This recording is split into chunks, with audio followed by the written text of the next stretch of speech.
മക്കളൊരു കാര്യം ചെയ്, നെയ്യാറ്റിൻകരയ്ക്ക് പോ. മതി. വേറെ ഒരു വഴിയില്ല. ഇല്ലടാ, ഞാൻ ആലോചിച്ചിട്ട് ഒരു വഴിയും കാണുന്നില്ല. അച്ഛാ, ഏത് വഴിയുടെ കാര്യമാണ് പറയണേ? അത് മോട്ടുമൊയിലില്ലേ, മോട്ടുമൊയിലിന് വഴി തെറ്റി, അതിന്റെ കാര്യം പറഞ്ഞിരിക്കായിരുന്നു. വഴി പറഞ്ഞു കൊടുത്തോ? ഗൂഗിൾ മാപ്പ് നോക്കി വഴി കണ്ടുപിടിക്കാൻ പറഞ്ഞു. മോട്ടുമൊയിലിന് വഴി തെറ്റി വല്ല ബാലുക്കരയുടെയും ഗുഹ ചെന്ന് കയറായിരുന്നാ മതിയായിരുന്നു.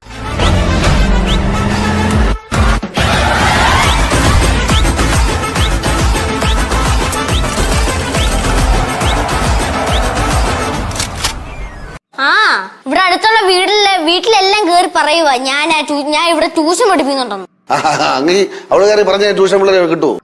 ചില വിവരമില്ലാത്ത ആൾക്കാർ വിടും. അവള് കഷ്ടപ്പെടാനായിട്ട് നിനക്ക് സഹിക്കണില്ലല്ലേ?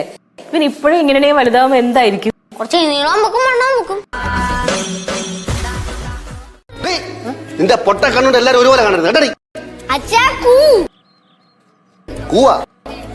ഫിനിഷ് ചെയ്തില്ലേ? കുട്ടൻ പിള്ളേരെ മോളെ